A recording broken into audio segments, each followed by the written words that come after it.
নমস্কার, আমি প্রবীর। আজ আবার আমরা চলে এসেছি কেশবচন্দ্র নাগের নবগণিত এই ষষ্ঠ শ্রেণীর ক্লাসে। আজকে আমরা তুলে ধরবো মূলত প্রশ্নমালা 20 থেকে, অর্থাৎ ষষ্ঠম অধ্যায়ের যে 20 প্রশ্নমালার বর্গমূল নির্ণয় বিষয়ক প্রশ্নমালাটি ছিল, তারই সমস্যামান প্রশ্ন অর্থাৎ লিখিত যে প্রশ্নগুলো রয়েছে তার প্রত্যেকটি প্রশ্নের সমাধান আমরা 3টি পর্বের মাধ্যমে তোমাদের সম্পন্ন করে দেবো। তো আজকের পর্বে মূলত তুলে ধরবো যে 8টি প্রশ্ন, তা হলো আমাদের এই 28 থেকে 35 দাগ পর্যন্ত যে প্রশ্নগুলো রয়েছে তার সমাধান করবো। তো সেই কারণে প্রত্যেকে বলবো ধৈর্য ধরে সম্পূর্ণ ভিডিওটা দেখো, আর অবশ্যই ভালো লাগলে লাইক, কমেন্ট, শেয়ার করবে, আর সেই সঙ্গে প্রত্যেকে চ্যানেলটাকে সাবস্ক্রাইব করে রাখবে। তো দেখো, এই যে প্রশ্নগুলো রয়েছে এই লিখিত বা সমস্যামান প্রশ্নগুলো, সেই প্রশ্নগুলোর সমাধান করতে গেলে আমাদের কীভাবে বর্গ করতে হয় বা তাদের বর্গমূল নির্ণয় করতে হয় সেই বিষয়ে আমরা আমাদের এই 19 এবং 20 প্রশ্নমালার যে প্রশ্নগুলো ছিল তাতে সমাধান তোমাদের করে দিয়েছি। এক্ষেত্রে সেই লিখিত প্রশ্নগুলোর সমাধান হবে, তো সেই শব্দগুলোর বুঝে পড়তে হবে এবং সেই সঙ্গে তাদের অর্থ নির্ণয় করে আমাদের উত্তরগুলো করতে হবে। তো দেখো, আমাদের আজকের পর্বে প্রথমেই যে প্রশ্নটা রয়েছে সেখানে বলা রয়েছে 28 দাগের প্রশ্ন, দুটি সংখ্যার গুণফল 1152, একটি সংখ্যা অপর সংখ্যাটির 8 গুণ, সংখ্যা দুটি নির্ণয় করো। এখানে সংখ্যা দুটো নির্ণয় করতে বলা আছে, সংখ্যা দুটোর গুণফল বলে দেওয়া আছে, আর একটি সংখ্যা বলেছে অপর সংখ্যাটির 8 গুণ। তো আমরা এই সংখ্যাটাকে বা এই অঙ্কটাকে দুটোভাবে করতে পারি। এক, আমরা পাটিগণিতের নিয়মেই যেতে পারি। দুই, আমরা বীজগণিতের সাহায্য নিয়ে অঙ্কটি সমাধান করতে পারি। তো দেখো, আমরা এক্ষেত্রে প্রথমে তোমাদের পাটিগণিতের সাহায্য নিয়ে অঙ্কটা সমাধান যদি করি তাহলে এভাবে লিখতাম, এখানে একটি সংখ্যা অপর সংখ্যা তার মানে 8 গুণ বলা আছে। তাহলে 28 দাগের প্রশ্ন, একটি সংখ্যা অপর সংখ্যা সমান সমান কী হবে না 8 গুণ একটি সংখ্যা এইভাবে আমরা লিখতে পারি। তাহলে একটা সংখ্যা আর তার সঙ্গে অপর সংখ্যাটা কি না, অপর সংখ্যা হচ্ছে তার 8 গুণ, অর্থাৎ 8 গুণ একটি সংখ্যা। তাহলে কী হবে না, সংখ্যা দুটোর যে গুণফল সেটা বলা ছিল কত না, এখানে সংখ্যা দুটোর গুণফলে বলা ছিল 1152 হবে। তো আমরা এইভাবে লিখব। তাহলে শর্তানুসারে বা প্রশ্নানুসারে লিখতে পারি একটি সংখ্যা গুণ এই 8 গুণ একটি সংখ্যা সমান সমান কত হবে না 1152 হবে।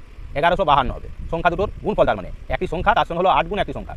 বা সমান দিয়ে আমরা লিখতে পারি না একটি সংখ্যা আর এই একটি সংখ্যা, এই শব্দ বন্ধনীটি আমরা দুবার ব্যবহার করেছি, গুণ হচ্ছে। তাহলে এখানে বলতে পারি কি এই 8 গুণ এই একটি সংখ্যা তার কি না বর্গ, এই একটি সংখ্যার বর্গ সমান সমান হলো 1152। তাহলে এই একটি সংখ্যার বর্গ তার বর্গ সমান কি না, এখানে 8 গুণ ছিল, 8 গুণ একটি সংখ্যার বর্গ সমান 1152। তাহলে একটি সংখ্যা কী হবে না, 1152কে আমরা 8 দিয়ে ভাগ করবো। যেহেতু সমানের আমাদের বাঁ দিকে ছিল কি না 8 গুণ, আমরা এই 8কে এখন ডান দিকে নিয়ে গেছি, তাহলে ভাগ করবো। ভাগ করলে কি হচ্ছে না 8 একে 8, 3 52 হলো, এটা 8 4 32, 3 থাকছে 32, 8 4 32 অর্থাৎ 144। এখন অতএব একটি সংখ্যা, তাহলে একটি সংখ্যা সমান সমান হবে 144-এর বর্গমূল। 144-এর বর্গমূল মানে কি, এটা হবে 12 12 144। তোমরা উৎপাদকের সাহায্যে হোক কিংবা ভাগ পদ্ধতিতেও এটা নির্ণয় করতে পারো, আবার মুখে মুখেও নির্ণয় করতে পারো। 12কে 12 দিয়ে গুণ করলে হয় 144। তাহলে একটি সংখ্যা হলো 12। তাহলে অপর সংখ্যাটা কী হবে আমাদের, তাহলে লিখবো অতএব অপর সংখ্যা সমান সমান 8 গুণ 12, তার মানে 8 12 96। তাহলে একটা সংখ্যা হলো 12 আর অপর সংখ্যাটা হলো আমাদের 96। এই 12 এবং 96 এই সংখ্যা দুটোর গুণফল হলো আসলে কত না 1152। তো এইভাবে আমরা অঙ্কটা সমাধান করতে পারি। আবার তোমরা এই প্রশ্নটাকে বীজগণিতের নিয়মেও করতে পারো। তো সেক্ষেত্রে কী করবে দেখো, এটাকে আমরা যদি বীজগণিতের নিয়মে সমাধান করতাম, আমরা কি করছি না এক্ষেত্রে ধরি একটি সংখ্যা সমান সমান x, অতএব অপর সংখ্যা সমান সমান কী হবে না 8 গুণ x সমান 8x। তাহলে একটা হলো x, অপরটা হলো 8x। তাহলে কী হবে, শর্তে লিখতে পারি আমরা, মানে সমীকরণ যখন গঠন করবো তখন হবে কি না x গুণ 8x, অর্থাৎ সংখ্যা দুটির গুণফল সমান সমান 1152, বা 8x স্কোয়ার সমান সমান 1152, বা x স্কোয়ার সমান এই 1152/8, কাটাকুটি করলে হবে 144। অতএব x সমান √144, 144-এর বর্গমূল করলে হবে কত, তোমরা প্লাস মাইনাস 12 লিখতে পারো। মানে আমরা এখানে মূলত রুটের ভিতর থেকে যখন দুঃখিত একটি ফোন কল চলে আসার কারণে সাময়িক ব্যাঘাত করলো। তো দেখো, তাহলে কি পেলাম না একটা সংখ্যা হলো এখানে 12, এখানে যেহেতু রুটের ভিতর থেকে 12 হয়ে আসছে তাহলে প্লাস মাইনাস হয়ে আসছে, কিন্তু আমরা ধনাত্মক সংখ্যাটাকে নেব। তাহলে একটা সংখ্যা হয়েছে এখানে 12 আর অপর সংখ্যাটা হলো 8 গুণ 12, কারণ যেহেতু অপর সংখ্যাটা তার 8 গুণ, অর্থাৎ একটি সংখ্যার 8 গুণ, তো সেই জন্য 8 দিয়ে গুণ করেছি, পেয়েছি 96। তো আমরা এইভাবেও কিন্তু অঙ্কটি সমাধান করতে পারি। অর্থাৎ এই পাটিগণিতের নিয়মে এবং এই পাটিগণিতের নিয়মে যেমন আমরা সমাধান করলাম, ঠিক একইরকমভাবে আমরা এটার বীজগণিতের পদ্ধতিতেও আমরা সমাধান করতে পারি। তো এইরকমভাবেই যে প্রশ্নগুলো রয়েছে আমাদের, সেই প্রশ্নগুলোর প্রত্যেকটি সমাধান আমরা আমাদের এই পর্বে তুলে ধরবো। অর্থাৎ 8টি প্রশ্ন, তার একটি প্রশ্নের সমাধান আমরা করে দিলাম। এবার আমরা যতটা সহজ হবে যে পদ্ধতিতে আমরা সেইভাবেই আমাদের অঙ্কগুলো সমাধান করবো। তো সেই কারণে ধৈর্য ধরে সম্পূর্ণ ভিডিওটা দেখো, আর অবশ্যই প্রত্যেকে চ্যানেলটাকে সাবস্ক্রাইব করে রাখো। ভিডিওটা ভালো লাগলে লাইক, কমেন্ট, শেয়ার করে অন্যান্য বন্ধু-বান্ধবদের মধ্যে ছড়িয়ে দাও। তো চলো এবার আমরা চলে যাবো আমাদের পরের যে অঙ্কগুলো রয়েছে তার সমাধানে। তো দেখো, এবার 29 দাগের প্রশ্ন, এখানে বলা রয়েছে কি না কোন ক্ষুদ্রতম সংখ্যা 47,092 থেকে বিয়োগ করলে অবশিষ্ট সংখ্যাটি পূর্ণবর্গ হবে। তার সাথেই রয়েছে 29 দাগের প্রশ্নে এই 608 এককের অঙ্কে একটা স্টার দেওয়া রয়েছে, মানে লুপ্ত অঙ্ক, এখানে এককের অঙ্কটা তার মানে নেই। এই লুপ্ত অঙ্কটি কি হলে সেটি পূর্ণবর্গ সংখ্যা হবে। তো দেখো প্রথম অংশে যেটা রয়েছে 47,092 থেকে কোন ক্ষুদ্রতম সংখ্যা বিয়োগ করলে সংখ্যাটা পূর্ণবর্গ হবে। তো প্রথমে আমরা এর উৎপাদক বিশ্লেষণ করেও করতে পারো, আবার এটা মূলত আমরা ভাগ প্রক্রিয়ার মাধ্যমে এর সমাধান করবো, তাহলেই বুঝতে পারবো যে কতখানি কম পড়ছে বা কতখানি বাড়তি থাকছে। যেটা বাড়তি থাকবে সেটাকে আমরা কি করবো না এই অংশ থেকে বাদ দিয়ে দেবো, তাহলে এই ক্ষুদ্রতম সংখ্যা সেটা হবে, তাহলেই পূর্ণবর্গ সংখ্যাটাকে আমরা বলতে পারবো। তাহলে বলছে কোন ক্ষুদ্রতম সংখ্যা এতে বিয়োগ করতে হবে, তাহলে যেটা বাড়তি থাকবে অর্থাৎ অতিরিক্ত থাকবে বা ভাগশেষ থাকবে এককার ভাগ পদ্ধতির যে বর্গমূল সেটা বার করবো। তো দেখো এবার কীভাবে সমাধান করি। এখানে রয়েছে কি না 47,000, এই 29-এর দাগের অঙ্ক, এখানে রয়েছে 47,092, এর আমরা এখানে ভাগ পদ্ধতিতে বর্গমূল করছি। তো এখানে জোট যদি করি তিনটে জোট হচ্ছে, এই তিনটে জোটের প্রথমেই রয়েছে একদম বাঁ দিকে 4, তারপরে জোটে আছে 7-0, তারপরে জোটে আছে 9-2। তো এখন 4-4-এর কাছাকাছি বর্গ সংখ্যা 4ই, 2 দুগুণে 4, তাহলে এখানে 4 বিয়োগ করছি যখন তখন পাবো কতটা 0 হয়ে যাচ্ছে, তাই 7-0 নামবে। এখন এই 4-এর 2-এর ডবল হবে 4, কবার যাবে, দুবার গেলে বেশি হয়ে যাবে, তাই একবার চালাবো। একবার চালালে পাচ্ছি এখানে 41, বিয়োগ দিচ্ছি, বিয়োগ দিলে পাবো কত, 1 কয় দাও 10, 9 দাও 10, 4 কে 5, কয় দাও 7, 2 দাও 7, এবার নামছে কে না এই 9-2 নেমে গেল। এখন 21-এর ডবল করবো আমরা, দ্বিগুণ করে নেব, 21-এ দ্বিগুণ করলে হবে 42, তাহলে কবার যাবে না। এখন এই জায়গাটাকে নির্ণয় করার জন্য আমরা প্রথমে এই 2টাকে বাদ দিয়ে দেবো, কারণ এই ভাজক অঙ্কের একক অঙ্কটা এখন নেই আমাদের, তো সেই কারণে এই ভাজ্যের 2টা এখন বাদ দেবো। তাহলে পরে রইল কত 299, 42-এর ঘর নামটা ধরলাম জানি না, তাহলে আমরা এই 2টা বাদ দিচ্ছি এখন মনে মনে, আর এই 9টাকেও বাদ দিলাম মনে মনে। তাহলে রইল কত না এখানে ভাজ্যের ঘরে রইল 29 আর ভাজকের ঘরে 4, তাহলে 4 7 হবে 28। তাহলে আমরা কি করবো, এই 42-এর পিঠে একটা 7 বসিয়ে 7 দিয়ে গুণ করে দেখবো কত হচ্ছে, 7 7 49, 7 2 14, 14 আর এদিকে 4 18, 7 4 28 আর একে হবে 29, মানে আমরা পাচ্ছি কত 2989, কিন্তু এখানে আছে 2992। তাহলে আমরা এটা যাবে, তাহলে এখন চালালাম 7 দিয়ে চালিয়ে, তাহলে আমরা পেয়েছি 7 7 49, 7 2 14 আর 4 18, 7 4 28 আর একে 29, বিয়োগ দিলে যেটা পাচ্ছি কত না 9 কয় দাও 12, 3 দাও 12 আর একে 9 মিলে গেল, তাহলে 3 থাকছে বাড়তি বা অতিরিক্ত। তার মানে এই মূল সংখ্যা থেকে অর্থাৎ 47,092 থেকে যদি আমরা 3 বিয়োগ করতাম তাহলেই আমরা কি পেতাম, এই 217-এর বর্গ সংখ্যাটা পেতাম, মানে পূর্ণবর্গ সংখ্যা পেতাম। তাহলে লিখতে পারি কি কোন ক্ষুদ্রতম সংখ্যা, অতএব নির্ণীয় ক্ষুদ্রতম সংখ্যা সমান সমান লিখব 3, নির্ণীয় ক্ষুদ্রতম সংখ্যা হবে 3। এই 3 দিয়ে যদি আমরা 3 বিয়োগ করে নিই এই 47,092 থেকে, তাহলে সংখ্যাটা পূর্ণবর্গ হবে। দেখো এবার তারপরে যে অঙ্কটা ছিল সেখানে কি বলা ছিল না, সেখানে বলা ছিল আমাদের এই 29-এর দাগের যে অঙ্কটা ছিল তার দ্বিতীয় অংশ বা দ্বিতীয় পার্ট, সেখানে বলা ছিল, দেখো এখানে বলা ছিল 608, তারপরে ছিল একটি বিলুপ্ত অঙ্ক, অর্থাৎ একক স্থানীয় অঙ্কটা ছিল না, এই লুপ্ত অঙ্কটি কি হলে সেটি পূর্ণবর্গ সংখ্যা হবে, কি হলে। তো দেখো এই সংখ্যাটা কীভাবে নির্ণয় করি, তাহলে 608 এখানে ছিল বিলুপ্ত অঙ্ক একটা, এরও ঠিক একই রকমভাবে আমরা বর্গমূল করবো, যেহেতু পূর্ণবর্গ তাহলে পূর্ণবর্গ হতে হবে, এই স্টার অঙ্কটা এখন বাদ আছে, অর্থাৎ এখানে একটা লুপ্ত অঙ্ক আছে। এখন এই দুটো অঙ্ক মিলে একটা জোড় আর এই দুটো মিলে একটা জোড়, তাহলে এটাতে আছে 60 প্রথম জোটে, আর দ্বিতীয় জোটে রয়েছে কত না 8 এবং একটা বিলুপ্ত অঙ্ক আছে। 60-এর কাছাকাছি বর্গ সংখ্যা হবে কি, এটা হলো 8 8 64 আর এটা হলো 7 7 49, তাহলে 49 আর এটা 64, কিন্তু 64টা বড়, তাই আমরা 7 দিয়ে চালাবো, 7 7 49। এখন বিয়োগ দিলে পাচ্ছি 9 কয় দাও 10, 1 দাও 10, 4 কে 5 কয় দাও 6, 1 দাও 6, এবার কি নামছে না এখন নামবে এই 8 এবং সেই সঙ্গে এই বিলুপ্ত অঙ্ক স্টার চিহ্নটা নেমে গেল। তাহলে 7-এর ডবল করতে পারি আমরা, 7-এর ডবল করলে হবে কত না 14। এখন এই স্টার অঙ্কটা যেটা নাই সেটা আমরা এখন বাদই রাখলাম। এবার এই 14-র ঘর নামটা যদি করি আমরা, তাহলে 118 কতবার যেতে পারে।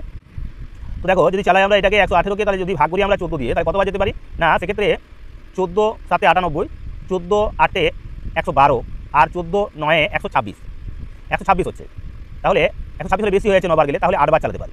8বার চালালে পাবো আমরা, এখানেও 8 লিখতে হবে, তাহলে 8 8 64, 8 দিয়ে চালালে 8 4 32, 32 আর 6 হবে 38, আর থাকছে 3, 8 1 8 3 11।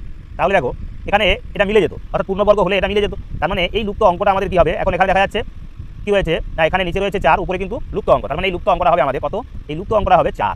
তাহলে লিখবো আমরা এখানে লুপ্ত অঙ্ক সমান সমান হবে 4, তারপরে এটা মিলতো। তাহলে আমরা পেতাম কি না 78-এর বর্গ সংখ্যা হতো সেই নির্দিষ্ট সংখ্যাটি, যে সংখ্যাটা শেষে ছিল 4, অর্থাৎ সেই সংখ্যাটা হতো মূলত কত 6084, 6084 হতো একটা পূর্ণবর্গ সংখ্যা, যার একক অঙ্ক হতো 4, কিন্তু এখানে একক অঙ্ক 4 বিলুপ্ত ছিল। তো এই গেল আমাদের 29-এর দাগের অঙ্কের সমাধান।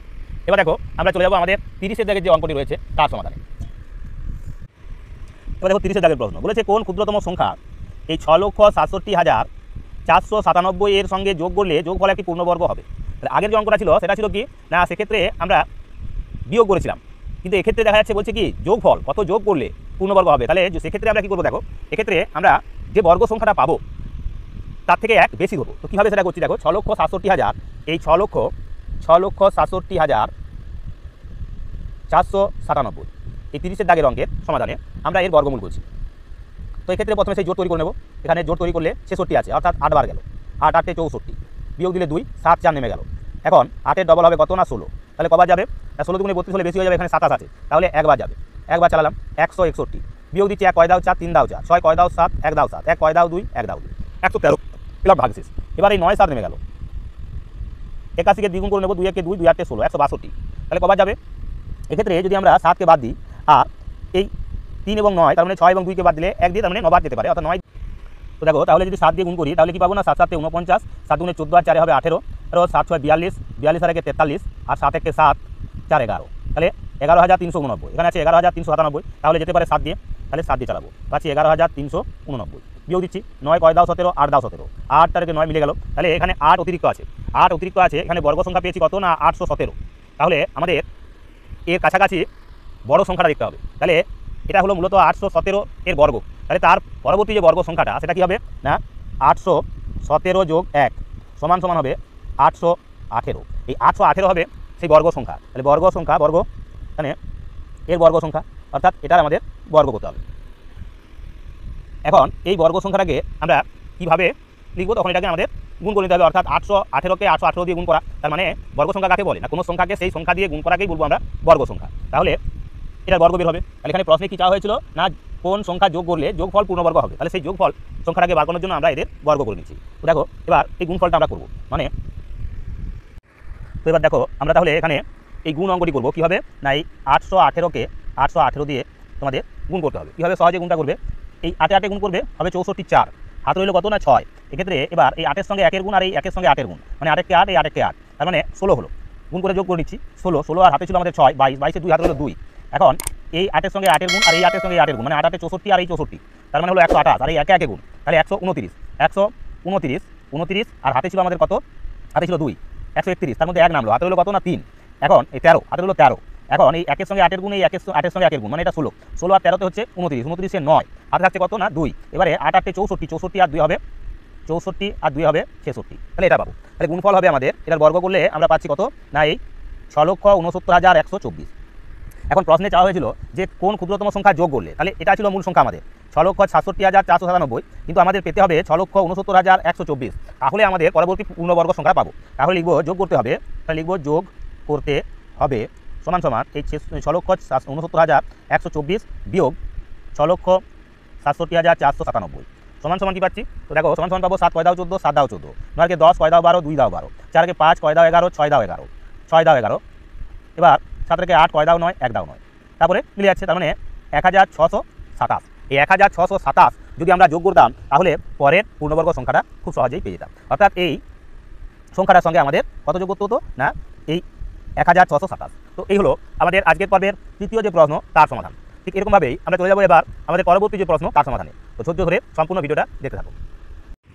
এবার দেখো 31-এর দাগের প্রশ্ন বলা রয়েছে কোন সংখ্যার বর্গ এই 1,72,225, তার মানে এটার বর্গমূল করতে হবে আমাদের সরাসরি। তো এটা আমরা বর্গমূল করবো 1,72,000, তো দেখো এই 31-এর দাগের অঙ্ক 1,72,000 কত রয়েছে 225,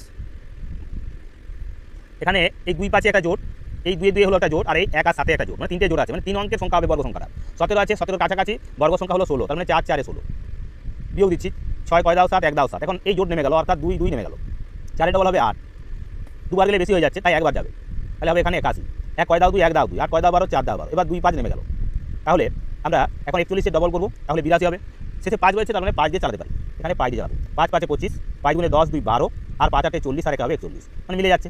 তাহলে আমরা বলতে পারি কি কোন সংখ্যার বর্গ, তাহলে অতএব নির্ণীয় সংখ্যা সমান হবে 415, তাহলে 415 হবে সেই নির্ণীয় সংখ্যা যার বর্গ ছিল আমাদের কত না এই 1,72,225।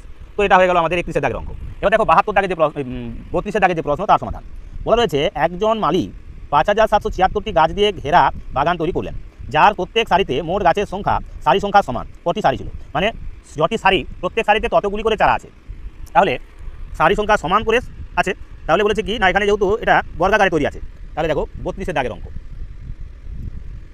যতগুলি সারি সমান সমান প্রত্যেক সারিতে ততগুলি চারা আছে, মানে যতগুলো প্রত্যেক সারিতে চারা রয়েছে ততগুলোই আছে কি সারি, তাহলে সারি সংখ্যা সমান হলো প্রত্যেক সারির চারা সংখ্যা, সমান সমান কি বলেছে না তাহলে বলেছে যে যদি এইভাবে থাকে, অর্থাৎ এইভাবে যদি করা হয় আমরা এইভাবে ধরো তার মানে বর্গাকারে আছে, এইভাবে যদি 4টে সারি, তার মানে সর্বদিকেই আমরা কিন্তু 4টে করে দেখতে পাবো। তাহলে 4টে সারি, প্রত্যেক সারিতে কি হচ্ছে, তার মানে 4টে করে আছে। তখন কী করি আমরা, না তখন এই সারি সংখ্যার সঙ্গে আমরা এই অংশটা কী করি, গুণ করে দিই। তার মানে এই সারি এবং স্তম্ভ, সারি সংখ্যা এবং স্তম্ভ সংখ্যা আমরা কী করবো না, গুণ করে দেবো। তাহলে পাবো কত, তখন পাই আমরা 4 গুণ 4। ঠিক একই রকমভাবে আমরা এখন এদের সমাধান করব। যেহেতু এখানে বলা আছে কি না, এখানে বলা রয়েছে 5776, তাহলে লিখবো কি, অতএব এখানে দেওয়া আছে সারি সংখ্যা চেয়েছে, তাহলে সারি সংখ্যা সমান সমান হবে যে সংখ্যাটা দেওয়া থাকবে তার বর্গমূল করলেই আমরা সারি বা প্রত্যেক সারিতে গাছের বা চারার সংখ্যা পেয়ে যেতে পারি। এখানে ছিল 5776, এর বর্গমূল করবো এখন। তাহলে 5776 যদি বর্গমূল করি, এখানে জোট আছে দুটো, 57 কাছাকাছি সংখ্যা হলো 49, 7 7 49, 9 9 10 17, 8 10 17, 7 6, 7-এর ডবল হবে কত না 14। কবার যাবে এক্ষেত্রে, না এক্ষেত্রে দেখো যেতে হলে 5 14 70, 6 14 84, সবার চালাচ্ছি এখানে 6 দিয়ে চালালে 6 6 36, 6 14 84, 84 আর 3 হবে 87, তার মানে মিলে যাচ্ছে, অর্থাৎ 76। তাহলে এখানে সারি সংখ্যা হবে সমান 76টি। 76টি কি আছে, না সারি আছে, 76টি সারি আছে। এটা হলো আমাদের সারি সংখ্যা। এবার আমরা চলে যাবো আমাদের 32-এর দাগের যে প্রশ্ন, তা হয়ে গেল। এবার 33-এর দাগের প্রশ্ন দেখো। 33-এর দাগের প্রশ্নে কি বলছে, এখানে বলা রয়েছে কোনো ফান্ডে 156.25 টাকা চাঁদা উঠেছে। চাঁদাদাতার মোট সংখ্যা প্রত্যেক চাঁদাদাতা যত চাঁদা দিয়েছে তার সঙ্গে সমান। চাঁদাদাতার সংখ্যা নির্ণয় করি। তার মানে এখানে বলা হচ্ছে চাঁদা সংখ্যা, মানে চাঁদার পরিমাণ যা, প্রত্যেকে চাঁদাদাতা যতগুলি, প্রত্যেকে তত করে টাকা দিয়েছে, প্রত্যেকে তত টাকা। এটা বলেছে কি না, চাঁদা উঠেছে, চাঁদাদাতার মোট সংখ্যা প্রত্যেককে যত টাকা, যত চাঁদা দিয়েছে তার সঙ্গে সমান। তাহলে আমরা এইভাবে লিখতে পারি ওটাকে, যে চাঁদাদাতা সমান সমান প্রত্যেকের চাঁদার পরিমাণ, প্রত্যেকের চাঁদার পরিমাণ। এখন মোট চাঁদা সমান সমান 156.25 টাকা, এত টাকা আছে। তো এইটা যত পরিমাণ, সেই পরিমাণটা কি না চাঁদাদাতার সংখ্যার সমান। তো এটাকে আমরা কীভাবে লিখতে পারি, না এই অঙ্কটাকে যখন সমাধান করবো আমরা, আমাদের চাঁদাদাতার সংখ্যা চাই, তাহলে চাঁদাদাতা, অতএব চাঁদাদাতা সমান সমান এই অংশটার কী হবে না, বর্গমূল হবে 156.25, এর বর্গমূল করব। তো এক্ষেত্রেও আমরা বর্গমূল করছি, দেখো 156.25, এই জোট এখানে 1 আছে, তাহলে 1 1 কে 1, এখন 5 6 নামলো, 1-এর ডবল হবে 2, কবার যাচ্ছে, দুবার গেল, তাহলে দুবার গেলে হবে 44, 4 কয় দাও 6, 2 দাও 6, 4 কয় দাও 5, 1 দাও 5, এবার 2 5 নামলো, দশমিক ছিল বসে গেল, পাই দিয়ে যাচ্ছে। এখানে প্রথমে এটা ডবল করবো, 12 গুণে 24 হয়েছে, পাই দিয়ে চালাচ্ছি, তাহলে পাই দিয়ে যদি চালাই তাহলে কত হচ্ছে, 5 5 25, 5 4 20 2 22, 5 গুণে 10 2 12, এটা মিলে যাচ্ছে, অর্থাৎ 12 দশমিক কী হবে, 12 দশমিক, এক্ষেত্রে পাচ্ছি আমরা 12.5, 12.5 পাবো। তাহলে উত্তরটা হলো আমাদের কি না 12.5। এটা কি না চাঁদাদাতা, দুটো দশমিক তো হতে পারে না চাঁদাদাতার সংখ্যা, তাহলে আমরা সেটাকে যদি পয়সা করে নিই তাহলে কি হতো না 12.5, এটা আমরা এখন পয়সা করে নেবো। টাকাটার থেকে যদি পয়সা করতে হয় তাহলে কি হবে না, এটাকে 100 দিয়ে গুণ করতে হয়, অর্থাৎ এত ইন্টু 100 সমান সমান লিখবো এত জন। তাহলে চাঁদাদাতা হলো কত, 1250 জন, মানে 1250 জন ছিল আমাদের চাঁদাদাতা, এবং প্রত্যেকে দিয়েছিল কত না 1250 পয়সা করে চাঁদা দিয়েছিল। তাহলে প্রত্যেকে 1250 পয়সা করে যদি চাঁদা দেয়, তাহলে আমাদের টাকা উঠতো 156.25 টাকা। তো এটা এইভাবে বর্গমূল করে আমরা এর সমাধান করে দিলাম। এবার দেখো এই পর্বের আরও যে দুটি প্রশ্ন রয়েছে তার সমাধান আমরা এবার করে দেবো। তো সেই জন্য ধৈর্য ধরে বাকি দুটি প্রশ্নের সমাধানও দেখে নাও। তো চলো এবার আমরা চলে যাচ্ছি 34 দাগের প্রশ্নে। তার আগে আবারও বলবো, ভিডিওটা ভালো লাগলে লাইক কমেন্ট শেয়ার করো, আর অবশ্যই প্রত্যেকের চ্যানেলটাকে সাবস্ক্রাইব রাখো, যাতে করে এরকমই গুরুত্বপূর্ণ ভিডিওগুলো সবার আগে তোমাদের কাছে পৌঁছে যায়। তো চলো, তো দেখো এবার 34 দাগে বলছে, এক সেনাপতি বলেছে 3,35,250 জন নিয়ে একটি ঘন বর্গ তৈরি করতে গিয়ে দেখলেন 9 জন বেশি হচ্ছে। প্রতি সারিতে কজন সৈন্য ছিল? তাহলে এই 3,35,250 জন নিয়ে যখন ঘন বর্গাকারে, মানে চারদিকে সমান সংখ্যায় বর্গাকারে বসাতে গেলেন, তখন দেখা গেল 9 জন বেশি হচ্ছে, মানে 9 জন বাড়তি আছে। তার মানে এই সংখ্যাটার মধ্যে, মানে এই সেনাপতিগুলোর মধ্যে যদি আমরা 9 জনকে বাদ দিয়ে দিতাম তাহলেই পূর্ণ বর্গাকারে সাজানো যেত, অর্থাৎ ঘন বর্গ তৈরি হতো। তাই প্রতি সারিতে কতজন সৈন্য ছিল, তাহলে সেই সারিতে সৈন্য সংখ্যা বার করতে গেলে আমাদের প্রথমে যে কাজটা করতে হবে তা হবে কি, তাহলে মোট সৈন্য সংখ্যা প্রথমে লিখছি। দেখো এখানে 34 দাগের অঙ্ক, মোট সৈন্য সংখ্যা সমান সমান কত আছে না 3,35,250 জন, এটা হলো মোট সৈন্য সংখ্যা। এখন বাড়তি রয়েছে কতজন না, বলা হচ্ছে ঘন বর্গাকারে সাজালে 9 জন অতিরিক্ত থাকে বা বাড়তি থাকে, বেশি থাকে। অতএব ঘন বর্গাকার সংখ্যাটি হবে, ঘন বর্গাকার সংখ্যা সৈন্য সংখ্যা আর কি, সমান সমান এই 3,35,250 বিয়োগ 9 সমান সমান 9 জন বিয়োগ করলে 41 হবে, তাহলে 3,35,241 জন।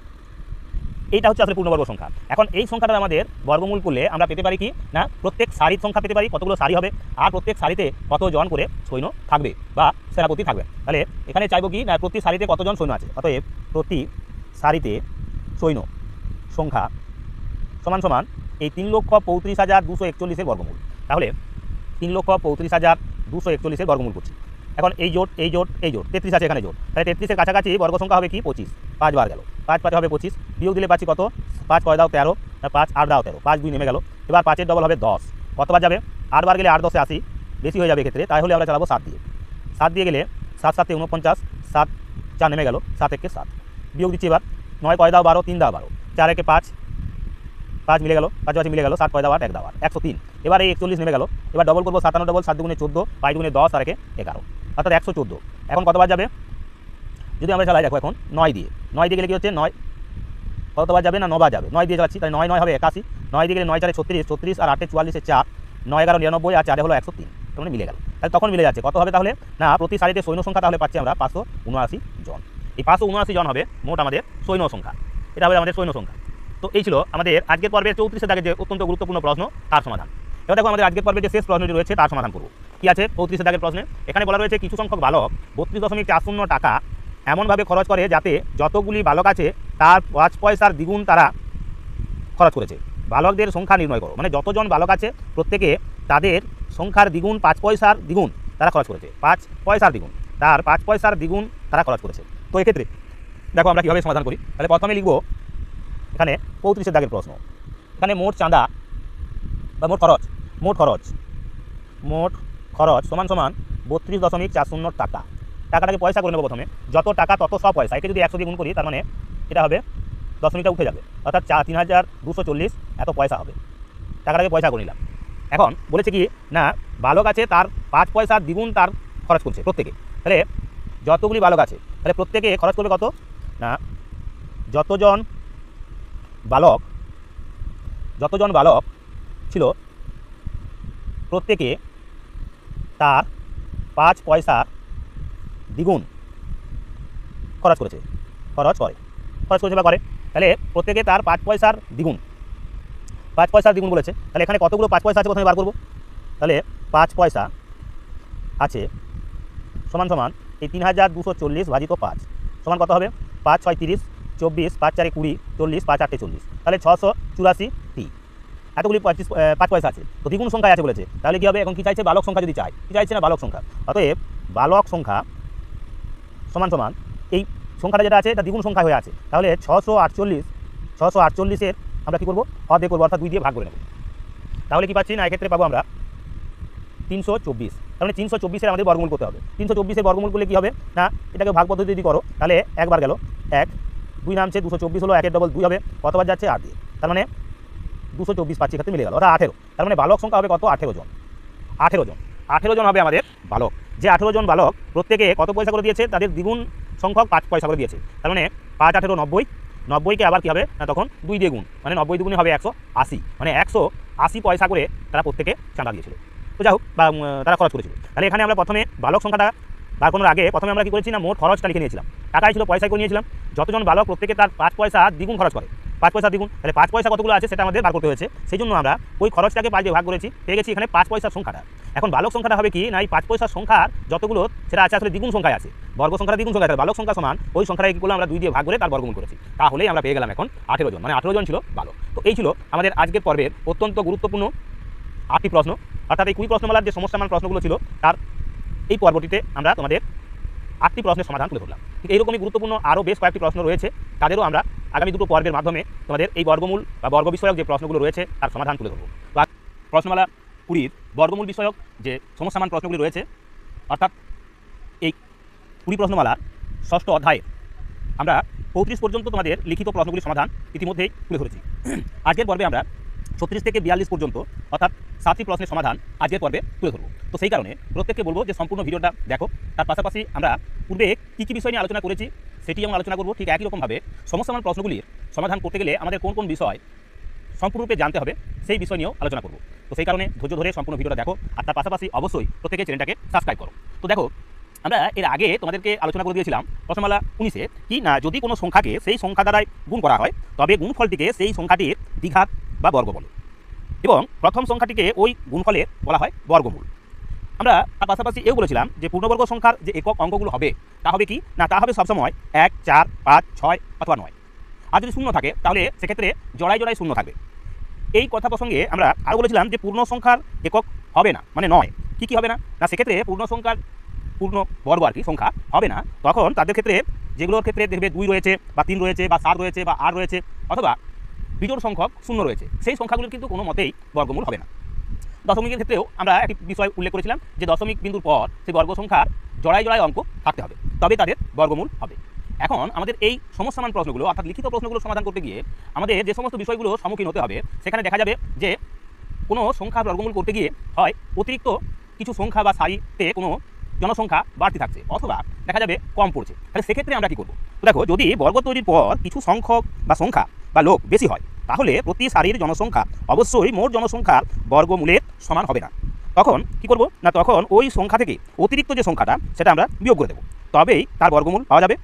আবার যদি দেখো যে বর্গাকারে সাজাতে গিয়ে লোক সংখ্যা কী হচ্ছে না কম পড়ছে, কম রয়েছে, বা সারিতে কোনো জায়গায় দেখা গেল কম, একটি সারিতে কম রয়েছে, তাহলে যতগুলি লোক কম হচ্ছে সেই সংখ্যার সঙ্গে অর্থাৎ প্রদত্ত যে সংখ্যা পাবো সেই সংখ্যার সঙ্গে কত যোগ করে সেই যোগফলের বর্গমূল নির্ণয় করব। সেই বর্গমূল হবে প্রতি সারির লোক সংখ্যা। তো এইভাবে আমাদের এই যে সমস্যামান প্রশ্নগুলো তাদের সমাধান করতে হবে। তো সেই কারণে বলবো যে সম্পূর্ণ ভিডিওটা দেখো, আর অবশ্যই প্রত্যেকে চ্যানেলটাকে সাবস্ক্রাইব করে রাখো, যাতে করে আগামী দিনে এরকমই গুরুত্বপূর্ণ ভিডিওগুলো সবার আগে তোমাদের কাছে পৌঁছে যায়। তো দেখো, আজকের পর্বে যেই 20 প্রশ্নমালার 36 দাগের প্রশ্নটি রয়েছে, সেখানে কি বলা রয়েছে না, এখানে বলা রয়েছে কয়েকজন লোক 9 টাকা চাঁদা তুলেছে নিজেদের মধ্য থেকেই। কয়েকজন বালক 9 টাকা চাঁদা তুলেছে নিজেদের মধ্য থেকেই। যতজন বালক ছিল প্রত্যেকে তত্ত্ব করে পয়সা দিলে বালক সংখ্যা কত? এখানে বালক সংখ্যা চাওয়া হচ্ছে, তার পাশাপাশি তাদের মোট চাঁদাটা বলে দেওয়া আছে। আবার এটাও বলে দিচ্ছে যে বালক ছিল প্রত্যেকের তত করে পয়সা দিয়ে, যতজন বালক প্রত্যেকে তত পয়সা করে দিয়েছে, তার মানে আমাকে প্রথমে টাকাটাকে পয়সায় নিয়ে যেতে হবে। তো দেখো আমরা অঙ্কটার সমাধান কীভাবে করি। তাহলে এখানে লিখবো কি না, এখানে লিখবো আমরা 36 দাগে লিখবো মোট চাঁদা সমান সমান কত আছে? 9 টাকা। এখন যত টাকা তত 100 পয়সা, তার মানে কত পয়সা না সমান সমান হবে এটা 900 পয়সা। তাহলে 900 পয়সা তার মানে চাঁদা উঠেছে। তাহলে যতজন প্রত্যেকে তত করে পয়সা চাঁদা দিয়েছে, তবে পরে এই 900 টাকা, এই 900 পয়সা হয়েছে। তাহলে আমরা কি লিখবো না, এখন যদি লিখি আমরা বালক সংখ্যা, এখানে দেখো এখানে না বাড়তি আছে না কমতি আছে, তার মানে এই সংখ্যাটা কিন্তু আসলে বর্গ সংখ্যায়, অর্থাৎ 900 সংখ্যা একটি বর্গ সংখ্যা। তার মানে বালক সংখ্যা আমরা বর্গমূল, মানে এই চাঁদার বর্গমূল করলে আমরা যেটা পাবো সেটা হলো এই বালক সংখ্যা বেরিয়ে আসবে। তাহলে বালক সংখ্যা কত হবে না, আমরা কি জানি 900 বর্গমূল করলে এটা সহজেই হয়, 9 এর বর্গমূল হলো 3, আর এখানে দুটো শূন্য আছে, তাহলে একটা শূন্য লিখবো, অর্থাৎ 30। তাহলে বালক সংখ্যা হবে 30 জন হবে বালক। এখন প্রশ্নে কি চাওয়া হয়েছিল না, প্রশ্নে চাওয়া হয়েছিল যে প্রত্যেকে তত করে পয়সা দিলে বালক সংখ্যা কত? তাহলে বালক সংখ্যা এখানে পেয়ে গেলাম 30 জন। এখন যদি আমাদেরকে প্রশ্নটা ঘুরিয়ে বলতো যে কত পয়সা করে দিয়েছে, তার মানে 30 জন আছে, 30 পয়সা করে দিয়েছে, তাহলে প্রত্যেকে 30 পয়সা করে দিয়েছে 30 জন, তাহলে সর্বমোট কত হবে না 30 গুণ 30, অর্থাৎ 30 সংখ্যাটাকে 30 সংখ্যা দিয়ে যদি গুণ করি তাহলে যে বর্গ সংখ্যাটা পাই সেটা হলো 900। অর্থাৎ এখানে এই যে 900 পয়সা মানে 9 টাকা চাঁদা উঠেছিল সেটা 30 জন বালকের দেওয়া 30 পয়সা করে। তো এই হলো আমাদের আজকের পর্বের প্রথম যে প্রশ্ন তার সমাধান। এবার দেখো 37 দাগের যে প্রশ্ন তার সমাধান। 37 দাগের প্রশ্নে কি বলেছে, এখানে বলা রয়েছে একটি বিদ্যালয়ে 15, 18 ও 24টি সমান সারিতে ছাত্রদের দাঁড় করিয়ে দেওয়া হলো, যা একটি ঘনবর্গ তৈরি করে। সেই বিদ্যালয়ে কমপক্ষে ছাত্রদের সংখ্যা কত? কমপক্ষে ছাত্রদের সংখ্যা চাইছে। এখন এটাকে বলেছে কি, এখানে কমপক্ষে কথাটা রয়েছে, তার মানে আমাদের এই 15, 18, 24 এদের লসাগু করতে হবে। এটা যেমন করতে হবে, তার পাশাপাশি আমাদের কি করতে হবে না, এখানে বলা রয়েছে ঘনবর্গ তৈরি করে, তার মানে সংখ্যাটা আমাদের বর্গাকারে বার করতে হবে, মানে বর্গ সংখ্যাটি বার করতে হবে। তাহলে সেই বর্গ সংখ্যাটা কী হবে? তো সেই কারণে প্রথমে আমরা কী করবো, এখানে দেখো প্রথমে আমরা এই 37 দাগের প্রশ্নে কী লিখবো না, এখানে বলা রয়েছে যেহেতু যে 15, 18, 24 সমান সারিতে ছাত্রদের দাঁড় করিয়ে দেওয়া হলো, তাহলে এদের লসাগু করবো 15, 18 ও 24 এদের লসাগু, যেহেতু কমপক্ষে বলেছে তাই লসাগু কত হবে না, এক্ষেত্রে 15, 18, 24 লিখলাম। এবার 2 দিয়ে জ্বালাচ্ছি, 2 দিয়ে গেলে 15 নেমে গেল, 2, 9, 18, 2 দিয়ে গেলে 2, 12, 24, 3 দিয়ে যাচ্ছে, 3, 5, 15, 3, 3, 9, 3, 4, 12, আর এক্ষেত্রে যাচ্ছে না। তাহলে কত হবে না, লসাগু সমান সমান, তাহলে লসাগু সমান সমান পাবো আমরা 2 গুণ 3 গুণ 5 গুণ 3 গুণ 4, তার মানে 2, 3, 6, 6, 5, 30, 30 আর এই হলো 12, 30কে 12 দিয়ে গুণ করলে কত হবে 3, 12, 36, 360। এটাকে 2 দিয়ে গিয়েছিল, 3 দিয়ে গেল, 4, 3, 12, 12, 5, 60, 60কে যদি আমরা 6 দিয়ে গুণ করি তাহলে হচ্ছে কত না, 6 দিয়ে গুণ করলে 360, এই 360। তো এই 360 তার মানে লসাগু পেয়েছি। এই লসাগুটাকে আমরা যখন লিখবো তখন আমরা বর্গাকারে যদি লিখতে যাই, কারণ সংখ্যাটা আমাদের বর্গ সংখ্যাটা চাই, তো সেই কারণে আমরা যদি লিখতে যাই বর্গাকারে, তো দেখো এখানে 3কে বর্গাকারে পাবো, এই 4 সংখ্যাটা মানে 2কে কিন্তু বর্গাকারে পাচ্ছি, 4 সংখ্যাটা যদি ভেঙে লিখি তাহলে 2কে বর্গাকারে পাচ্ছি। তাহলে এখানে দেখো 2 আর এই 5 এদের বর্গাকারে পাবো না, অর্থাৎ একটা 2 রয়েছে আর একটা 5 রয়েছে, এই সংখ্যাটা পাবো। তাহলে এই সংখ্যাগুলো গুণফল এখন লিখেছি লসাগু, কিন্তু আমাদের চাই কি না, যেহেতু বলেছে ঘন বর্গাকারে সাজানো হয়েছে, তাহলে বর্গাকারে যেহেতু সাজানো হয়েছে তাহলে আমাদের কত হবে সেই সংখ্যা বার করতে হবে, অর্থাৎ একটা 2 এবং একটা 5 দিয়ে আমাদের এই মূল যে লসাগুটা তাকে গুণ করবো, তাহলেই আমরা পেয়ে যাবো যে ওই বিদ্যালয়ে কমপক্ষে কতজন ছাত্র সংখ্যা উপস্থিত ছিল। তাহলে লিখছি কি, তাহলে লিখবো অতএব ওই বিদ্যালয়ে উপস্থিত ছাত্র সমান সমান 360 গুণ হবে কি না একটা 2 আর একটা 5, যেহেতু একটা এই 2 এবং 5 এদের কি ছিল না, জোড় ছিল না, তাই এদের জোড় করার জন্য একটা 2 এবং একটা 5 দিয়ে গুণ করবো, অর্থাৎ 10 দিয়ে গুণ করলে হবে 360-এর সঙ্গে 10 গুণ করলে হবে 3600, তাহলে 3600 জন। তাহলে ওই বিদ্যালয়ে উপস্থিত ছাত্র সংখ্যা হবে কত, ওই বিদ্যালয়ের ছাত্রদের সংখ্যা হবে 3600 জন।